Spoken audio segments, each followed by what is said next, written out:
Hi class, this is your week 6 lecture, and this week I am going to review the iSearch essay with you so that those of you who want to revise your paper can do so, and specifically I want to focus on structuring the paper and MLA formatting. Before we get to that, I first want to start by reminding you that the best way to work through this course is by going through the links in each weekly module, one link at a time in the order that they appear. So for cleanliness purposes, I suppose, I wanted to show you that you can collapse your modules. So like the course resources module, the week 0 module, if that makes it easier to not have so much content to scroll through each week. And then to notice and call your attention to the fact that each weekly module is asking you to please view these links in the order they appear. I did cover this in the orientation video for this course, but I wanted to repeat it here just because I think sometimes it's really easy for things to get missed, especially if you are only paying attention to the to-do list over here. You might want to click only on the assignments because you want to get started on those, and that's understandable. But what you need in order to complete the assignment successfully is to read the weekly overview to kind of get a sense of what you'll be learning about in a given week. The weekly overview also has suggested schedules that help break down your assignments into more manageable chunks of time. And then after the overview, you would read the weekly materials. So instead of a textbook, we have these links. Obviously, this first link I say is to a PDF version of a book. And then some other links with quality online resources to educate you about specific subjects. And then once you've gotten through the weekly materials, you can hit the next button again and look at the lectures before you begin the assignments for the week. So I wanted to just remind you to work through the course in this way so that you don't forget or don't miss out on materials that you need in order to complete your assignments successfully. So we're going to talk about the iSearch essay today because I'm just about finished reading and grading all of your papers, and I wanted to, kind of review some of the main points about the iSearch essay so that if you'd like to revise your paper and earn more credit for it, you can do that, but I want you to be successful in doing that. So I know that for me, my essay and assignment instructions tend to be a little lengthy, and that works well for some people. It might not work well for you. In my opinion, it's always better to include more detail in assignment instructions rather than less, and maybe that will change over time, but right now I like to include a lot. And I want to emphasize that reading the instructions carefully is the best way to help you be successful in completing the assignment. So with my essay assignments, I begin by stating the purpose and audience for a given essay. Oh, if I go to student view, that doesn't work. I'm learning as I go here. So the purpose and audience for the assignment is here to reflect upon your research process, to reflect upon your search results, and to reflect upon your future research needs. So really, this paper is a reflection paper. Your intended goal is to discuss, well, why did I choose this topic in the first place? What research process did I use to find information about my topic? And what results did I find through that research process, while also considering what research you might still need to find in the future or what questions were left unanswered through your research process. So keep that purpose in mind, because for some of the iSearch papers I've read in this batch, not all of them addressed this purpose very clearly. So you want to keep that purpose really clearly in mind. And I did note that for this assignment, you can use writing or sources that were relevant from past assignments. That's always going to be the case in the essay assignments. Of course, you have to adjust what you've written in the past to fit the purpose of the present assignment. So I obviously give subheadings for my assignment instructions here. What is an iSearch essay? So that's going to tell you what kind of paper it is. One thing to note is that you're not making a specific argument in this paper. That's not really the point here. The point is to narrate your research process and to reflect upon how successful it was. So you're not being asked to make an argument yet, and in fact, you won't be asked to make an argument until your final researched argument paper. How to structure this essay?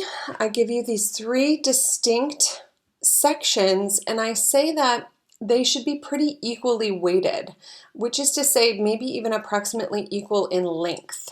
And each of these sections serve its own individual purpose. Most people did align with this pretty well, though I will say that the search portion was interpreted very differently by individuals throughout your class. So make sure to have a clear, strong sense of what the search section is supposed to do if you are going to revise your paper. And then, of course, the reflection section, which is very important as well. It is equally weighted in the rubric to the story section. So I know sometimes when you get to the end of a paper, it's just you're ready to wrap up, you're tired from writing. So it's easy to kind of treat the last section of a paper pretty quickly and kind of rush through it, but you don't want to do that here. So keep that in mind as you revise as well. And then I say that, of course, you need a works cited and in-text citations, which we'll talk about in just a moment, but that you need a minimum of 4 sources and that 2 of them should come from the Macomb Library website. So for those sources, you should include quotes, paraphrases, and/or summaries, all documented in MLA style. Right now, we're using MLA 8th edition or 9th edition. Both of those are the updated editions. The 9th edition has only just come out a few weeks ago, so 8th or 9th would be acceptable to me. And then I haven't highlighted here, all sources must be included on the works cited page.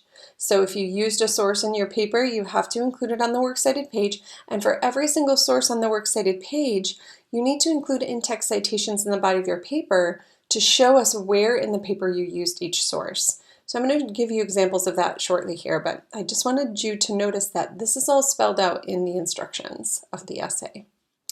And then there's a brief requirements section here.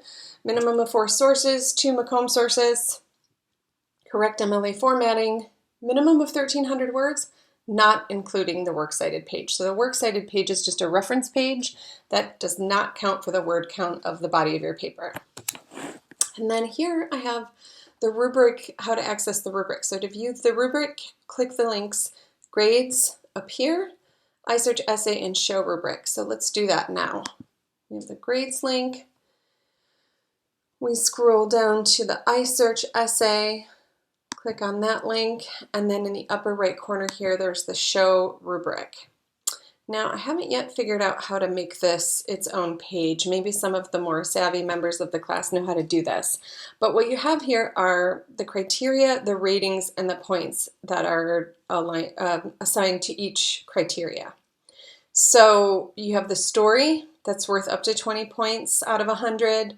You have the search worth up to 30 points out of 100. The reflection is worth 20.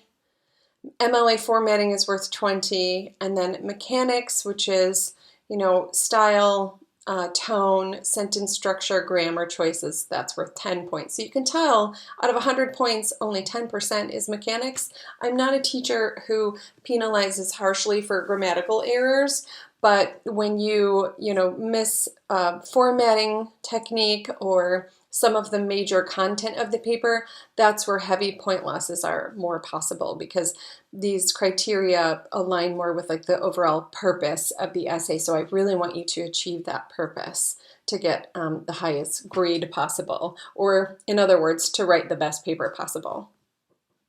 So that's the rubric and how you access it. So I wanted us to, and to mention and remind you that I offer student samples. In the week 4 materials, I offered student samples for you to look at, and I don't offer student samples to make you, feel like you have to write your paper exactly like these students have written their paper. It is much more to give you a sense of the general ways in which you might be able to complete this assignment successfully. That's pretty much it. So it's not that you have to write your paper exactly like these, but here's an idea of how other students have done it and have done it pretty well overall. So I want to look at another student sample, one that I did not post for you. And I wanted to do this in order to point out some formatting issues, some structural issues, how to incorporate sources properly into your paper, and how to cite them correctly in MLA. So this is a good illustration. This paper is a good illustration of my expectations for this paper and a reasonable way to approach the assignment. And since MLA formatting was the biggest issue I noticed in all of your papers, I really want to make sure that you get this right. Now, in the week 4 materials, you may recall, I posted these videos here, one about the MLA style list of works cited in 8th edition, and then MLA style in-text citations in the 8th edition. So these two should help you, and if you haven't watched these videos yet, watch them. If you have watched them and you're still feeling like you lost points for MLA formatting, or you're still feeling a little unsure, that makes sense. MLA formatting is hard. Even as a professor, I have to go back and double check the rules from time to time because they change. The rules change. Just like I said, the 9th edition just came out. That means there's going to be some different way of doing something that we didn't do in the 8th edition. So be sure to watch these videos and watch them again, take some notes, because I want you all to be successful with MLA formatting because it is going to be a very large portion of your final paper. So, first things first with MLA formatting, you use Times New Roman 12-point font. You use double-spaced lines. And you have a heading here. The heading is usually 4 lines long to the left. This is the information it typically contains. You also can use a header. Now, a header is separate from a heading. A heading starts at 1-inch margins. So there's 1-inch margins to the left and to the right and on the top and on the bottom of each page. That's MLA formatting as well. And the header contains your last name and a page number, but you have to double click the top of the page in order to access that header and input information there. When you double click the main part of the page and you're at the 1-inch margin in the upper left corner, that's where you can start your heading. Most people got this right, but I just figured I would review it since we're talking about MLA formatting. Then we have title centered. And then we have the section label. Not everyone labeled their sections, and it wasn't a requirement to label your section. But it is okay if you did. And notice that here there's not a bunch of extra space between the heading and the title, or between the title and the subheading here. It's all uniformly double-spaced lines. So you don't need to add extra lines anywhere in your paper as long as all of the lines are uniformly double-spaced.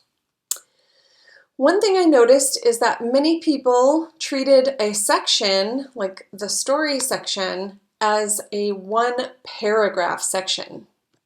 And just because you're breaking your paper into 3 sections does not mean that a 5 or 6 page paper should only be 3 paragraphs. So notice how this story section is broken up into, here's 1 paragraph that ends here, here's another paragraph, here's a 3rd paragraph, also a 4th paragraph before we get to the search and its findings. So pay attention. Different paragraphs, separate paragraphs, refer to the structure of your paper. Structure refers to how you build and organize your ideas in your paper. So these 4 paragraphs are all addressing a somewhat different idea or topic. And the author chose to put this one first, and this one second, and this one third, and this one fourth. That was an organizational decision that this writer made, that this was going to be 4 paragraphs that treat subjects that are slightly related, of course, because it's all in the same paper, but slightly different, and in the order that the writer decided to present it, because that was the logic that they wanted to use and the organizational strategy that they wanted to use. So think carefully about how you're organizing your ideas and whether or not you need more paragraph breaks and whether or not certain information should come first, second, third, fourth, etc.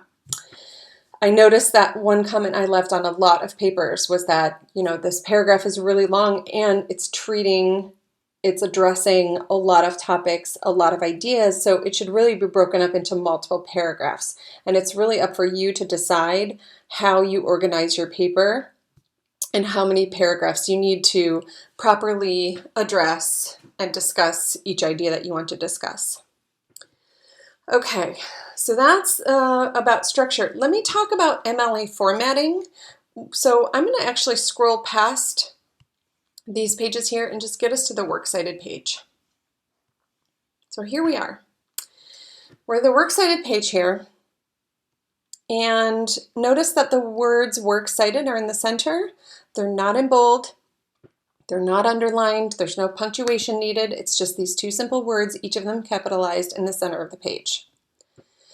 Notice too how the citation entries, so for each source, there's a single citation entry, and the author's name comes first, then we have an article title, then we have the name of the database, where the article, or the name of the source that contains the article, the date it was published, and then of course the URL link that links us to what we can see clearly here, a Macomb source. It's in the URL itself. So we know that this came from the Macomb library databases.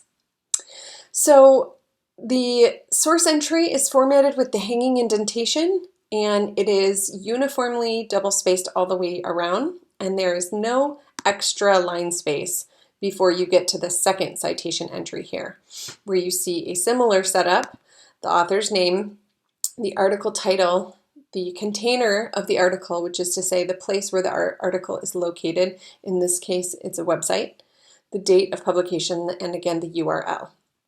And notice how with the author's names, it's last name, comma, first name, period.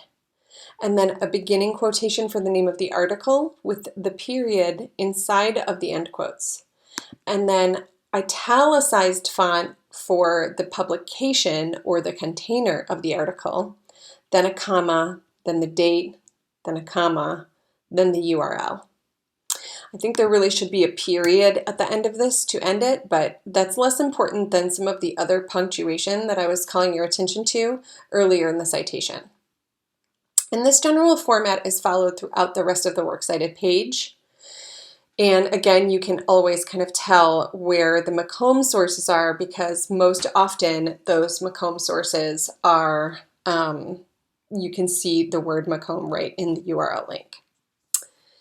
Now, the way that you format your works cited page is actually closely related to how you format in-text citations for each of these sources. So by listing this source here, Joy Creelin, Flint Water Crisis Guide to Critical Analysis, by listing it on this works cited, what you tell the reader is this source was used in my paper. So you don't want to include any sources on your works cited that you haven't actually used in your paper.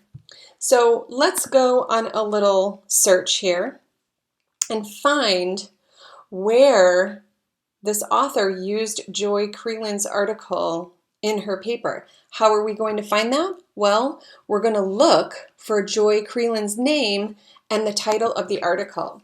And this is important because every single time you discuss a source in your paper, you should be mentioning the title of the source, and if there's an author named, the author of the source. If there's no author named, then maybe you can mention the website or the journal where the article was published.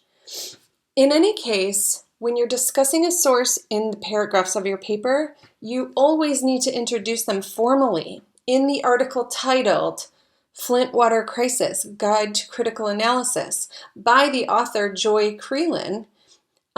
This is what is discussed. You have to do that every time. It's not sufficient for you to simply say, I found an article and it had this information. No, just like we did for writing a summary and a rhetorical analysis of Mike Rose's Blue Collar Brilliance, you refer to Rose throughout the entire piece. You mention Blue Collar Brilliance, the title, and that is how you incorporate sources into your paper. So when we scroll back up through this paper, we're going to see that, oh, here we have the search and its findings, and we have the narration of the research process like is being asked for the assignment. But the author here says one of the first and only articles on this topic was, and here's the title, in quotation marks, and then written by Joy Creelan. So here we have information that completely matches the information on the works cited page. And that is how the works cited works together with in-text citations to really show readers, here's the source I use. Now, you don't need to include any other of the information here in your actual paper because it's all here for the readers to find if they're more interested in, reading this source for themselves. Really, all you need to include is the title of the work, and if there's an author, then the author, or if there's a website, then the website. So as the writer is discussing Creelan's text in her paragraph, she is always referring back to Creelan by using these little parenthetical citations. Now, this is really important. I want you guys to know that when you are using parenthetical citations, then what you need to include in that parentheses is really simple. It is always going to be the very first piece of information that is listed for a source on the works cited page. So when we go to use an in-text citation for Melissa Denchak's article, we're just going to put the parentheses around the word Denchak. Same thing for Hooper. Same thing for Shapiro. That is what goes in the parentheses in an in-text citation. And if there's no author, then what you're going to put in parentheses is whatever is listed first. So if there's no author, then it's going to be a title. So for example, if we didn't know that Liam Hooper was the author of Lead Poisoning, then lead poisoning would come first on the works cited page. That's the first piece of information that gets listed. So then lead poisoning is what would go in the parentheses of a parenthetical citation in your paper if there was no author listed. So I hope that makes sense. It's an easy rule. For every in-text citation, it's always going to be the first piece of information listed for a source. Because if I'm a reader and I'm reading your paper and I don't know anything about this topic, but then I'm like, okay, a quick Google search of Flint water crisis brought up a ton of results on Google. One resource that stuck out was a detailed timeline of the Flint water crisis by a local environmental group called the Natural Resource Defense Council and now we know this is an article title because there's quotation marks around it. That's how you format article titles. Quotation marks, no italices needed. But this is the title, Flint water crisis, everything you need to know. This is the author, Melissa Denchak. Now, if I'm a reader and I'm really interested in the Flint water crisis, then I am going to be interested in where I could find Melissa Denchak's article. And if I want to know how to find it, I have to know that this is going to be the first piece of information listed on the works cited. And since a works cited page is always listed in alphabetical order, I can go right to the D. There's Melissa Denchak. Now you might be thinking, well, there's only 4 sources on this works cited page. It would be very easy for me to find it if it's listed in any old order. But the more deeply you dig into academic writing, the more sources appear on a works cited page. So for example, for me, when I wrote my master's thesis, I had 50 resources on my Works Cited page. So for 50 resources, you don't want to dig around and try to figure out where to find Melissa Denchak's article. Instead, if it's alphabetized, then I know I can look for D, and there it will be. And then I can say, okay, where can I find this article? Oh, look, here's the URL. I can copy and paste that into the search bar and find her article that way. So Works Cited pages exist for readers so that they can validate the research that you've done and also do research of their own if they're interested in the topic that you're writing about. Okay, so we have covered citations a bit here and how to format a works cited citation. I want to note that the period is always placed after the parenthetical citation, but that also a parenthetical citation is not the only way to do an in-text citation. Here you have a parenthetical, it's the one with the parentheses around it. However, you can also use what's called a signal phrase. So a signal phrase uses the author's last name right in this body of the sentence in order to describe what the author is discussing in their article. So, well, Denchak goes on further to expose the Flint City officials.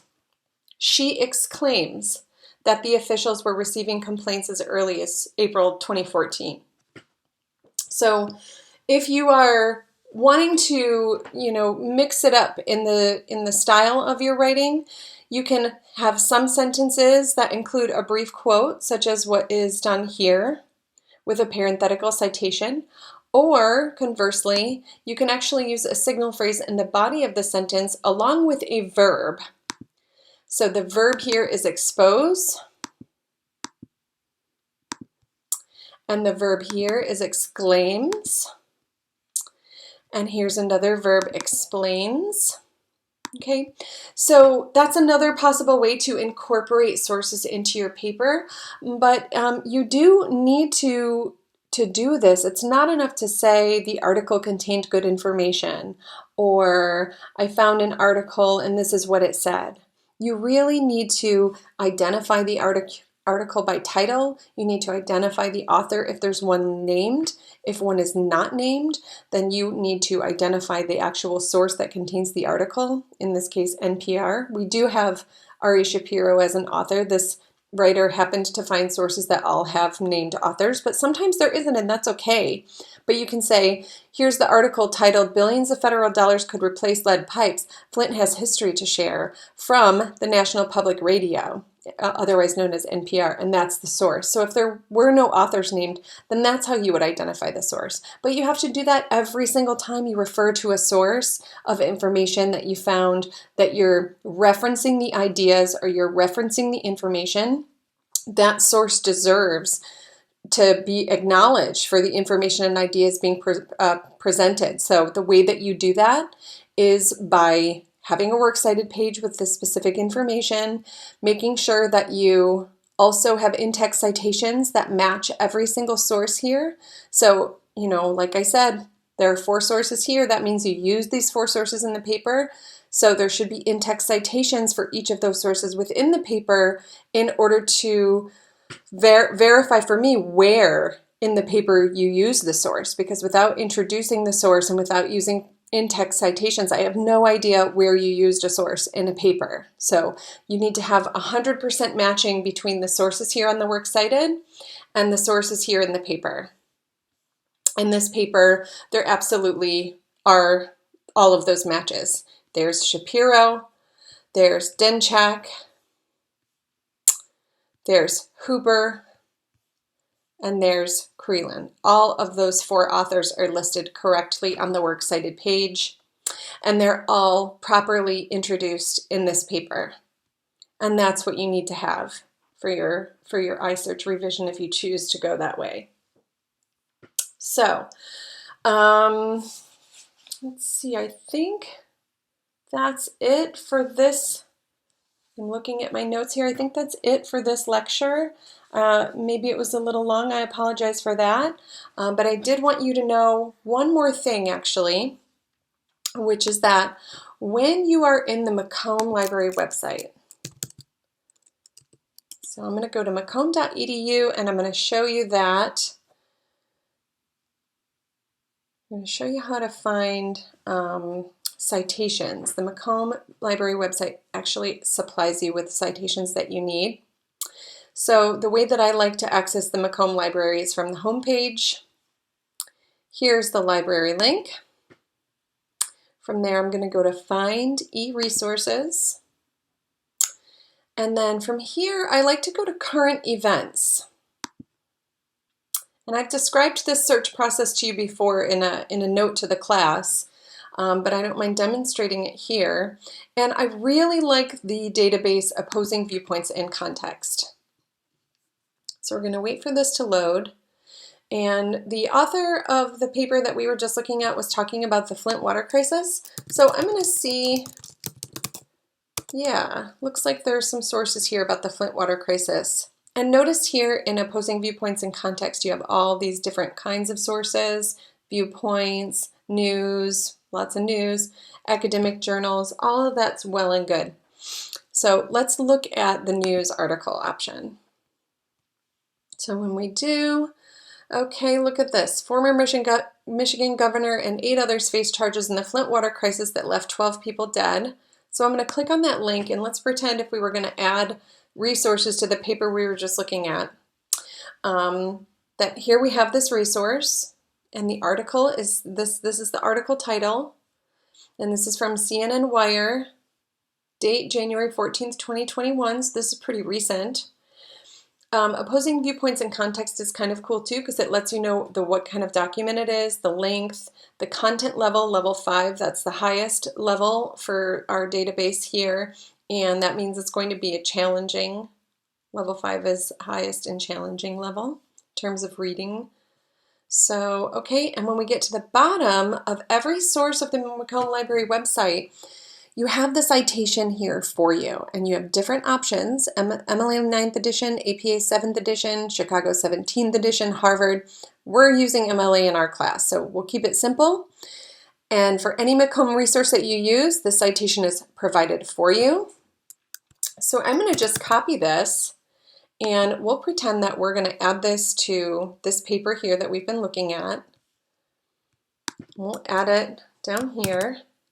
Former Michigan governor. Okay, so notice that when I copied and pasted it, it's no longer in that 12-point Times New Roman. Instead, it's in Open Sans. It's in 10.5.